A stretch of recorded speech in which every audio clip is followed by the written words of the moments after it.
Start. Hello everyone, నా పేరు Sai Kashyap. So నేను మొన్న మెయిన్స్లో అపేర్ అయ్యాను 2025లో.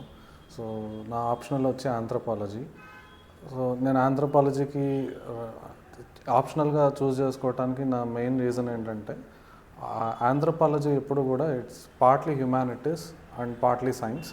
సో అది చదవటానికి కొంచెం ఇంట్రెస్టింగ్గా ఉంటుంది, రాయటంలో ఒక ఆబ్జెక్టివిటీ ఉంటుంది. సో స్కోరింగ్ అనేది చాలా బాగా వస్తుంది. అండ్ టాపర్స్ మార్క్స్ కానీ వాళ్ళ ట్రెండ్స్ కానీ మనం అనలైజ్ చేస్తే, సో మనం చూస్తే anthropology definitely has N edge. So నేనైతే ఆంథ్రోపాలజీ చూస్ చేసుకున్నాను. సో తర్వాత నాకు ఆంథ్రోపాలజీకి నాకు ఒక మంచి గైడ్ దొరికితే బాగుండని నేను వెతుకుతూ ఉన్నప్పుడు I have seen in many places, so Delhi, Hyderabad, everywhere. కానీ నాకు పక్కనే గిండీస్ అకాడమీలో సురేష్ సార్ దొరికారు.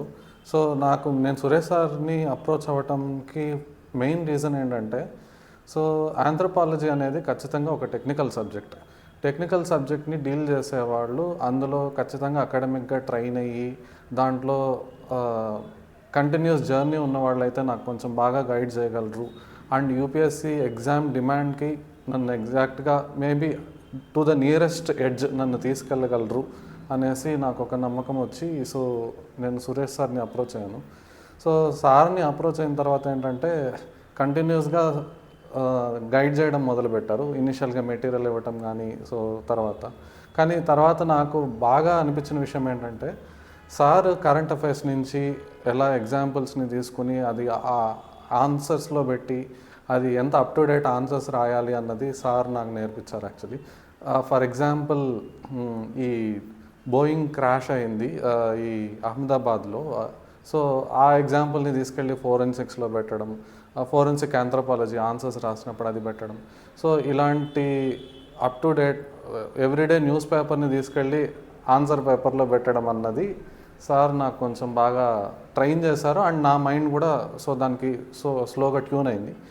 అండ్ ఆల్సో కంటిన్యూస్గా టెస్ట్ రాయమనేవాళ్ళు. సో టెస్ట్ రాయటం వల్ల నాకేమైందంటే ఎగ్జామ్ మీద నాకు ఒక బెరుకు అనేది పోయింది. అండ్ సార్ ఏం చేసేవాళ్ళు అంటే అప్ టు డేట్ థీమ్స్, ఈ different, sir being a professional anthropologist, so ఏంటంటే ఈ రకరకాల కాన్ఫరెన్సెస్ కానీ వాటిల్లో లైన్ ఆఫ్ థాట్ ఏదైతే ఉందో అది పికప్ చేసి దాని మీద క్వశ్చన్స్ని ఫ్రేమ్ చేసి దాన్ని టెస్ట్ లాగా రాయమంటాం కానీ, అండ్ పీవైక్యూస్ని విపరీతంగా అనలైజ్ చేసి దాని నుంచి టెస్ట్ బిల్డప్ చేయడం కానీ, అండ్ కంటిన్యూస్గా అదొక ఎక్సర్సైజ్ అయితే చేస్తూనే వచ్చారు. అండ్ అది నాకు వెంటనే ఫీడ్బ్యాక్ ఇస్తూ ఉండటం.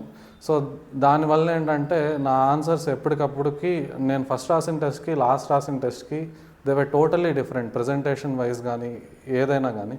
అండ్ ఇంకోటి ఏంటంటే నా హ్యాండ్ రైటింగ్ పర్సనల్లీ అది కొంచెం యావరేజ్, కానీ సార్ దాన్ని ప్రజెంటేషన్తో ఎలా అధిగమించాలి అనేసి అది చూపించడం. సో అండ్ ఇంకోటి ఏంటంటే ఎగ్జామ్స్ ఇదేంటంటే టైం చాలా తక్కువ ఉంటుంది.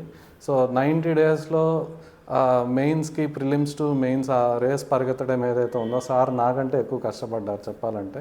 ఎందుకంటే some times even I was asking doubts at 12 AM in the mid night. So అప్పుడు కూడా సార్ రెస్పాండ్ అయ్యి నాకు కొంచెం అంటే నా పని ఎప్పటికప్పుడు సార్ ప్రయారిటీ బేసిస్ మీద తీసుకుని చేస్తూ ఉండేవాళ్ళు అనమాట.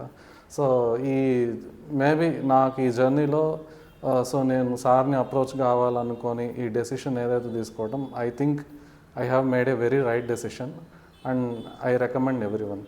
Thank you.